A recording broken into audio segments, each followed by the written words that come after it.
സ്നേഹം, ദിവ്യസ്നേഹം, സ്നേഹം,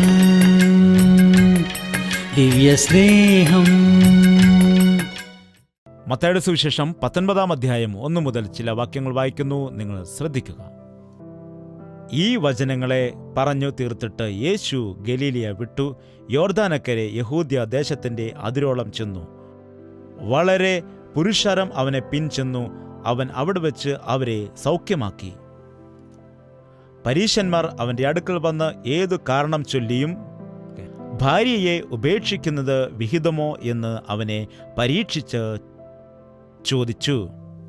അതിനു അവൻ, സൃഷ്ടിച്ചവൻ ആദിയിൽ അവരെ ആണും പെണ്ണുമായി സൃഷ്ടിച്ചു എന്നും അതുനിമിത്തം മനുഷ്യൻ അപ്പനെയും അമ്മയെയും വിട്ട് ഭാര്യയോട് പറ്റിച്ചേരും, ഇരുവരും ഒരു ദേഹമായി തീരും എന്ന് അരുളിച്ചെയ്തു എന്നും നിങ്ങൾ വായിച്ചിട്ടില്ലയോ? അതുകൊണ്ട് അവർ മേലാൽ രണ്ടല്ല ഒരു ദേഹമത്രേ. ആകയാൽ ദൈവം യോജിപ്പിച്ചതിനെ മനുഷ്യൻ വേർപിരിക്കരുത് എന്ന് ഉത്തരം പറഞ്ഞു.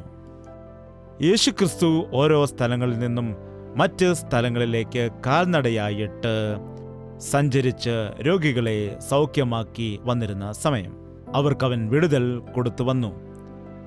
അവൻ കേവലം രോഗികളെ സൗഖ്യമാക്കുക മാത്രം ആയിരുന്നില്ല, വീണുകിടക്കുന്നവരെ എഴുന്നേൽപ്പിക്കുവാൻ, തകർക്കപ്പെട്ടവരെ ആശ്വസിപ്പിക്കുവാൻ, തള്ളപ്പെട്ടവരെ കൂടെ ചേർക്കുവാനും, പാപികളെ രക്ഷിക്കുവാനും കർത്താവ് സ്വർഗീയ സ്നേഹവുമായിട്ട് ഈ ലോകത്തിലേക്ക് ഇറങ്ങി വരുവാനിടയായി.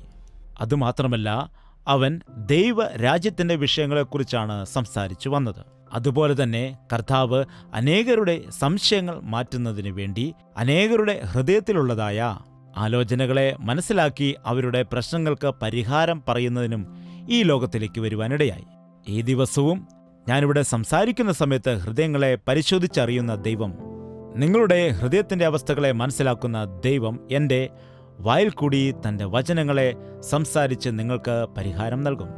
അതുകൊണ്ടാണ് ചിലർ നിങ്ങൾ സംസാരിക്കുമ്പോൾ ഞങ്ങളുടെ വിഷയങ്ങളാണ് സംസാരിക്കുന്നത് എന്ന് ചിന്തിക്കാറുണ്ടല്ലോ.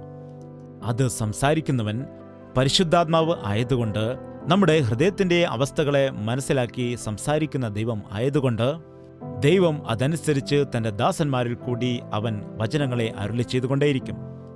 ഇവിടെ കർത്താവായ യേശുക്രിസ്തു യഹൂദ്യ ദേശത്തേക്ക് വരുന്ന സമയത്ത് ചില പരീശന്മാർ അവനെ പരീക്ഷിച്ചറിയേണ്ടതിന് വന്നു.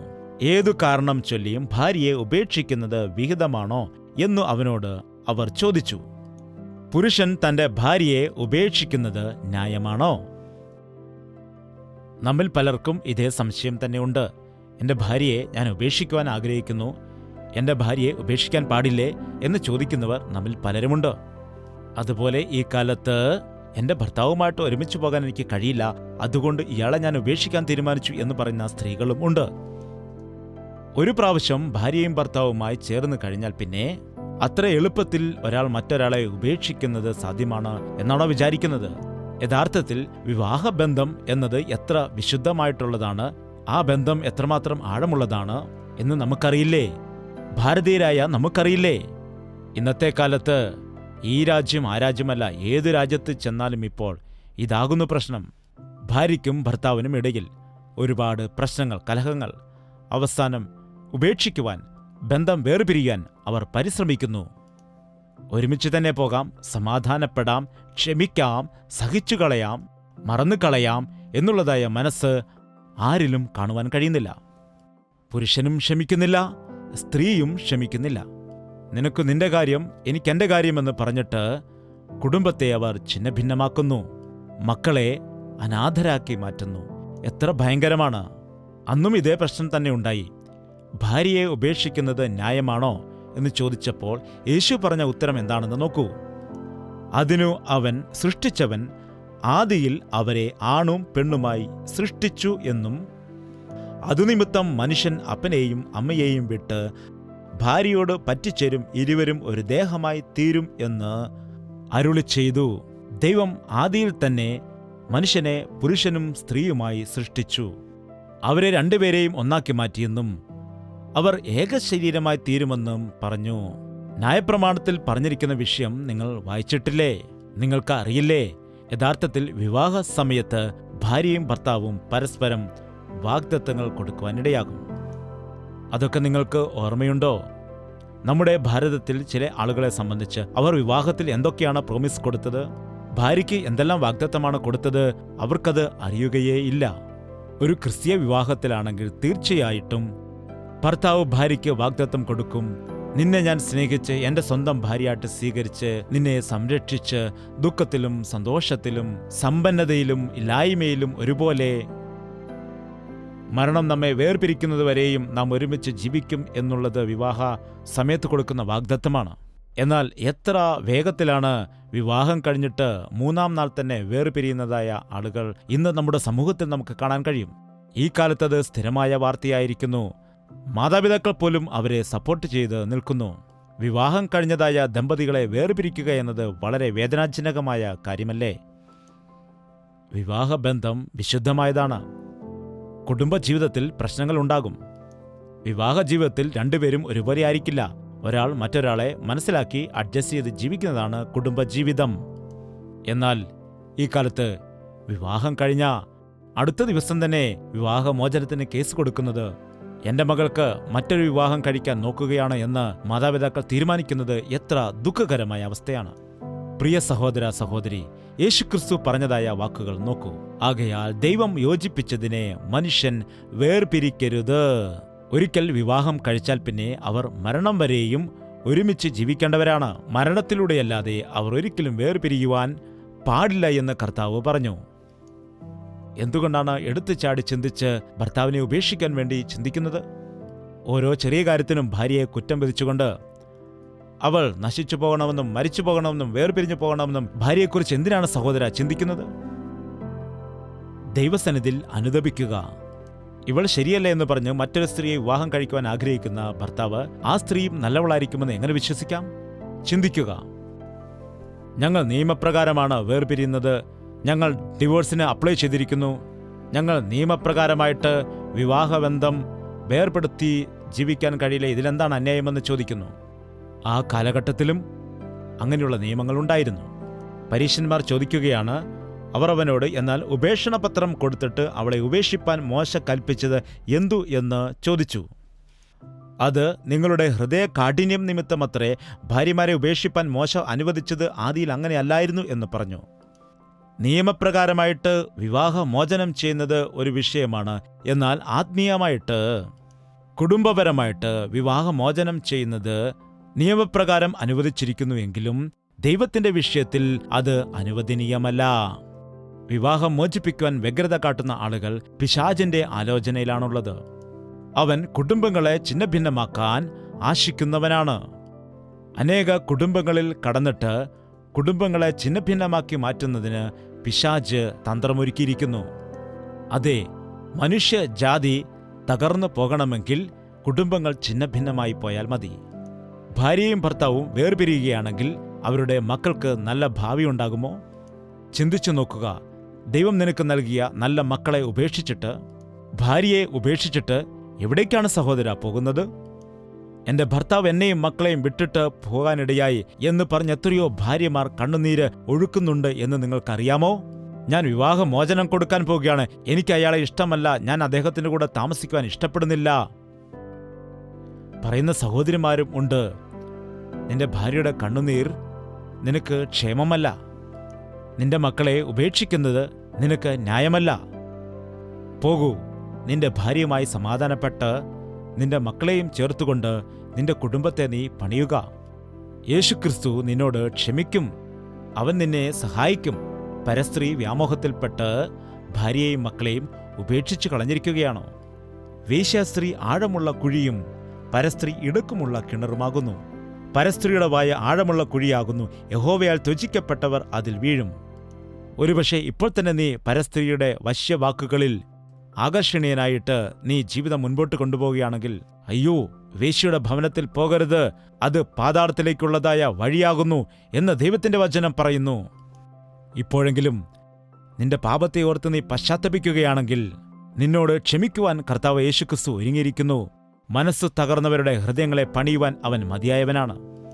എത്രയോ സഹോദരിമാർ ഭർത്താവിനെ വിട്ട് മക്കളെ വിട്ടിട്ട് അവരുടെ ഇഷ്ടപ്രകാരം ജീവിക്കുന്നതിന് വേണ്ടി ആശിക്കുന്നുണ്ട്. ഈ ഭർത്താവുമായിട്ട് എനിക്ക് കുടുംബജീവിതം നയിക്കുവാൻ കഴിയില്ല എന്ന് പറഞ്ഞ് മാറിപ്പോകുന്നവരുണ്ട്. വിവാഹമോചനം തേടുന്നവർ ഉണ്ട്. കോടതി മുഴുവൻ കയറി ഇറങ്ങി തങ്ങളുടെ ഭാവിയെ നശിപ്പിച്ചു കളയുന്ന എത്രയോ ആളുകളുണ്ട്. അവരുടെ മക്കളെ ഗതികെട്ട അവസ്ഥയിലേക്ക് അവർ തള്ളിവിടുകയാണ്. പ്രിയ സഹോദര, ഭാര്യയെ ഉപേക്ഷിക്കുന്നത് പാപമാണ്. പ്രിയ സഹോദരി, ഭർത്താവിനെ ഉപേക്ഷിച്ചാലും വിവാഹമോചനം നേടിയാലും അത് ദൈവത്തിന്റെ ദൃഷ്ടിയിൽ പാപമാണ്. ഞാൻ എങ്ങനെ കുടുംബജീവിതം കൊണ്ടുപോകും?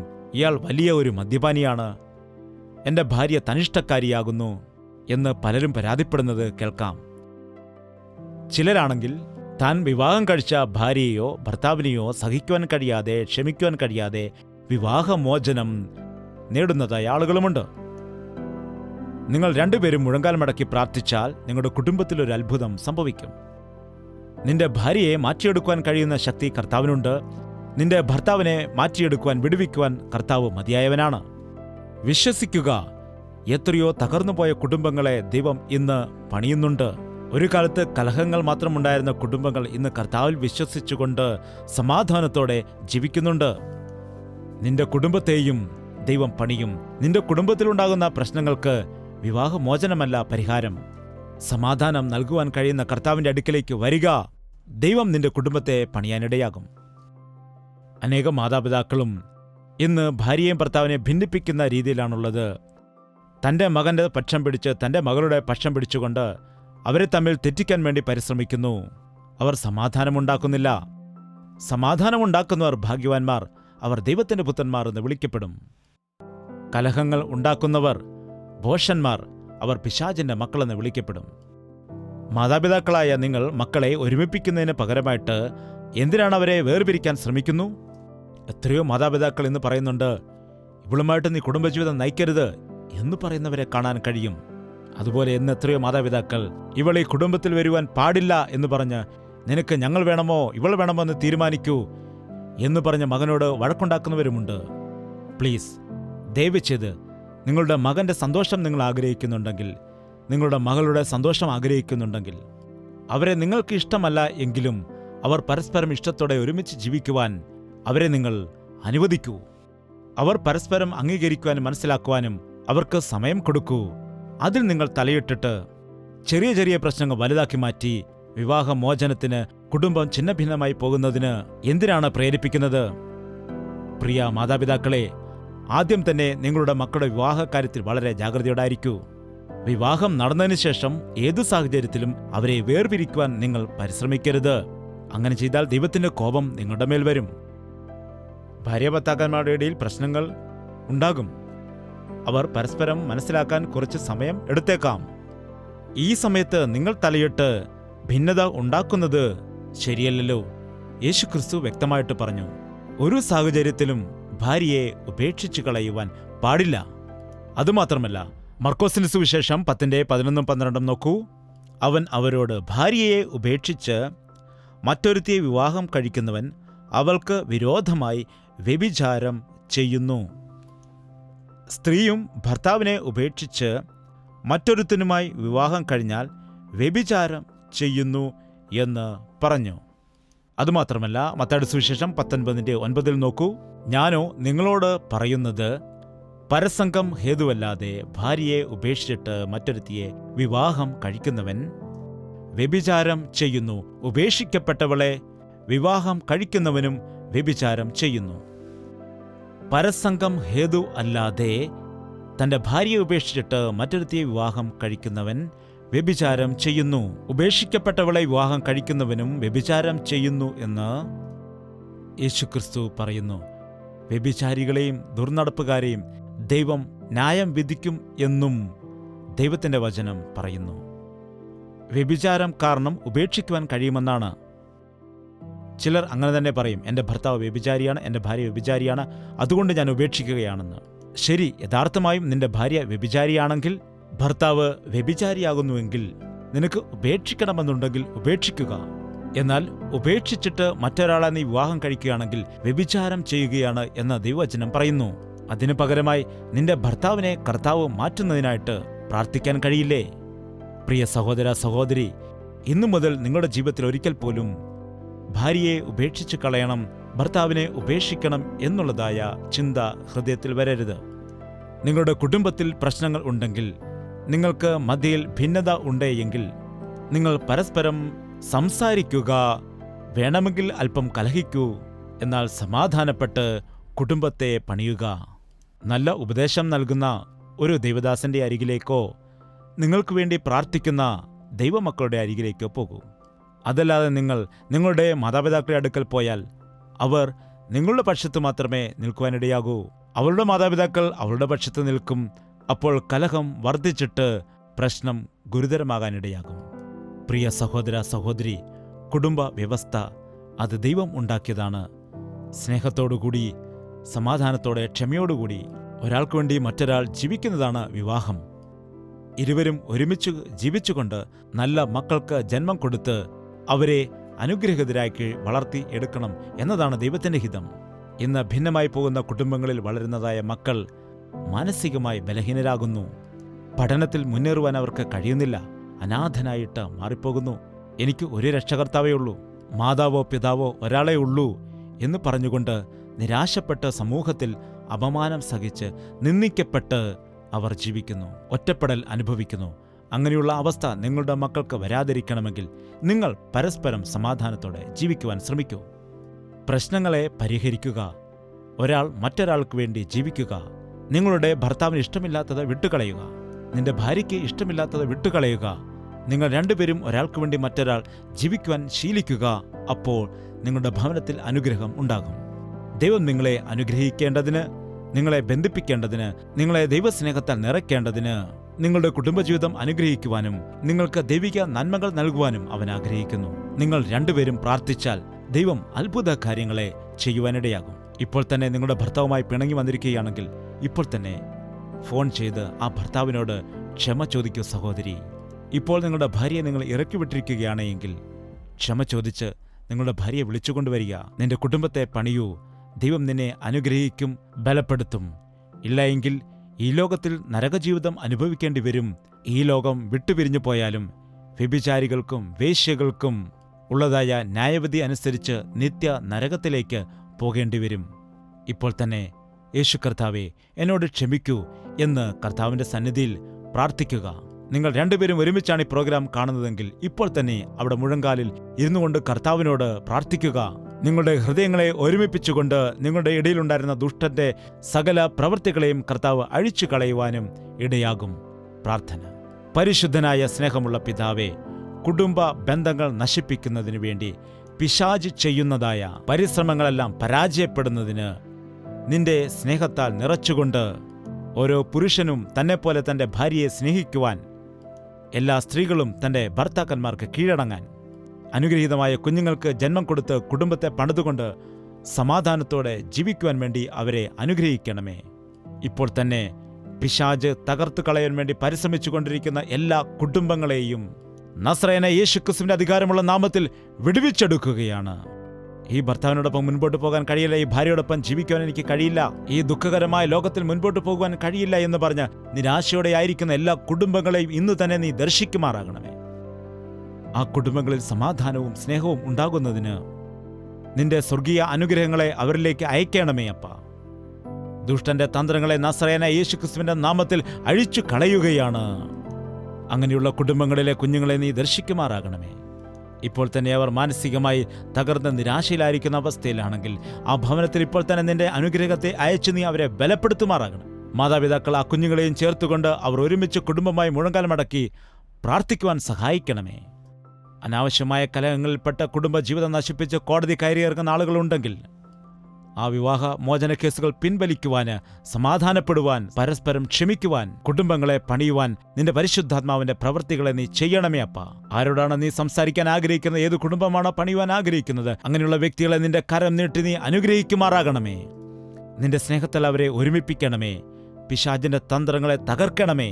ഈ അന്ത്യകാലത്ത് കുടുംബങ്ങളെ ഛിന്ന ഭിന്നമാക്കാൻ പരിശ്രമിക്കുന്ന പിശാചിന്റെ തന്ത്രങ്ങൾ നിറവേറാതെയിരിക്കുവാൻ, കുടുംബമായിട്ട് രക്ഷിക്കപ്പെട്ട് ദൈവത്തിന്റെ കൃപയെ അനുഭവിച്ച് പരിശുദ്ധാത്മാവിന്റെ പ്രവർത്തികൾ അനുഭവിക്കുവാൻ നിന്റെ കൃപയെ പകരണമെന്ന് യേശുക്രിസ്തുവിന്റെ നാമത്തിൽ അപേക്ഷിക്കുന്നു പിതാവേ. ആമേൻ. ദൈവത്തിന് സ്തോത്രം. സഹോദര സഹോദരി, നിങ്ങൾ പരസ്പരം സമാധാനത്തോടെ, പരസ്പരം ക്ഷമയോടെ ആയിരിക്കുക. വിവാഹബന്ധം ചെയ്തവരാണല്ലോ നിങ്ങൾ. വേർപിരിയുവാൻ ഒരിക്കലും പാടില്ല. നിങ്ങൾക്ക് വിടുതൽ ലഭിക്കുവാൻ കർത്താവിൻ്റെ പാദത്തിൽ വീഴുക. ദൈവം തൻ്റെ അത്ഭുത പ്രവർത്തികൾ ചെയ്യും. നിങ്ങൾക്ക് വേണ്ടി ഞങ്ങളും പ്രാർത്ഥിക്കണമെന്ന് ആഗ്രഹമുണ്ടെങ്കിൽ ഇപ്പോൾ തന്നെ ഫോൺ ചെയ്ത് ഞങ്ങളെ അറിയിക്കുക. വ്യക്തിപരമായി നിങ്ങൾക്ക് വേണ്ടി പ്രാർത്ഥിക്കുവാൻ ഞാൻ ആശിക്കുന്നു. നിങ്ങളും പ്രാർത്ഥിക്കുക. പരസ്പരം സമാധാനത്തോടെ ആയിരിക്കുക. ദൈവം തൻ്റെ അത്ഭുത കാര്യങ്ങൾ ചെയ്യും. ഭിന്നിച്ചുപോയ എത്രയോ കുടുംബങ്ങളെ ദൈവം പണിയുന്നുണ്ട്. ഇന്ന് എത്രയോ ആളുകൾ സമാധാനത്തോടെ സന്തോഷത്തോടെ ജീവിക്കുന്നുണ്ട്. കർത്താവ് നിങ്ങളെയും സഹായിക്കും. യേശുവേ യേശുവേ യേശുവേ യേശുവേ യേശുവേ യേശുവേ യേശുവേ യേശുവേ നിന്നെ നിന്നെ എന്നും ഞാൻ സേവിക്കും. നീ മാത്രം രാജാവെന്നും. നിന്നെ നിന്നെ എന്നും ഞാൻ സേവിക്കും. നീ മാത്രം രാജാവെന്നും.